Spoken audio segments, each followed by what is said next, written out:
বন্ধুরা, welcome back to my channel with a new blog. আবারও একটা ব্লগ নিয়ে চলে এসেছি, খুব সিম্পল সাধারণ ব্লগ নিয়ে।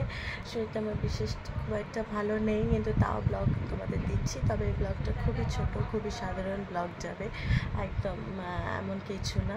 তো প্রচণ্ড গরম পড়েছে বাইরে, মানে মারাত্মক গরম। মানে এখনই এপ্রিল মাস এত গরম পড়েছে, এরপরে তো মে মাস, জুন মাস পড়েছে। আমাদের মানে গরমকালটাই বেশি, প্রায় আগস্ট সেপ্টেম্বর অবধি পুরো গরমটা মারাত্মক মতনই থাকে।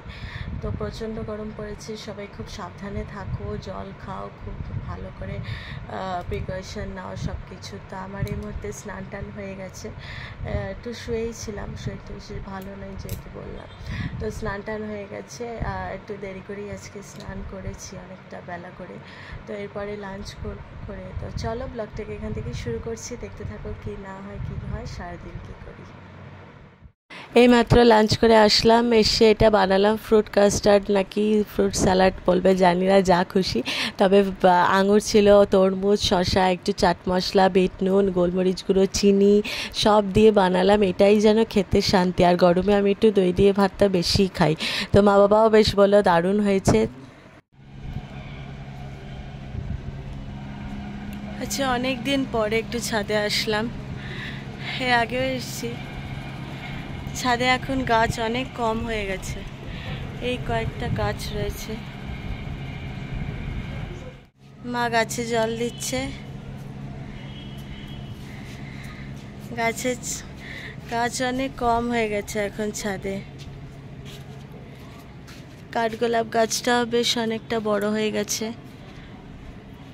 অনেকটা ফুল হয়, অনেক ফুল হয়। আগের দিন দেখছিলাম বেশ এখানগুলো অনেকগুলো ফুল ছিল, এই যে কত কুড়ি এসছে কাঠগোলাপ গাছটায়।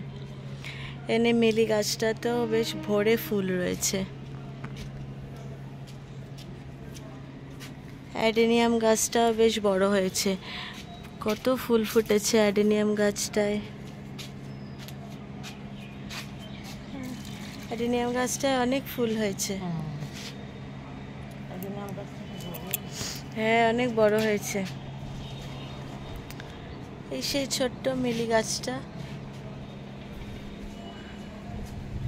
গাছ অনেক কম, গাছ নেই বেশি।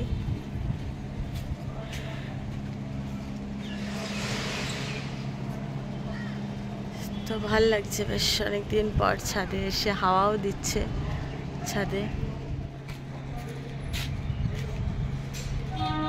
খুব সুন্দর হাওয়া দিচ্ছে ছাদে।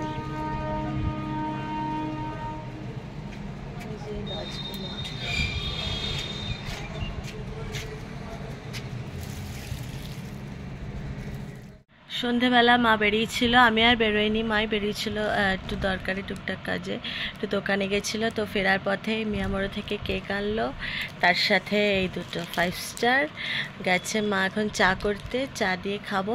তার সাথে আছে যে নিমকিটা আমার বেশ ভালো লাগে খেতে। এসে গেছে গরম গরম লিকার চা, আর তার সাথে নিমকি দিয়ে। তো আজকে বাবাকে বলছিলাম চিকেন কর্ন স্যুপ বানাতে, তো সেটাই বানাচ্ছিল।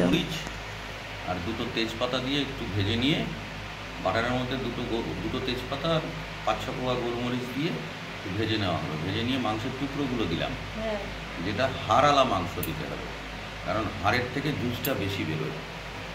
সেই কারণে এই যে জুসটাই দিয়ে তো স্যুপ হবে, ওই জন্য হাড়ালা মাংস দিলাম। তারপর জল দেবো। এবার হাড়ালা মাংসটা খানিকক্ষণ ভাজতে হবে, যখন ব্রাউন কালারের হয়ে যাবে দু পিটি, তখন এবার জল ঢাললাম। জল ঢেলে এটাকে এবার ফুটতে দেবো। তো এখানে কর্নের প্যাকেট রয়েছে, আর বাকি যে সামগ্রী এখানে গাজর, বিনস সব কিছু এখানে কেটে রাখা হচ্ছে।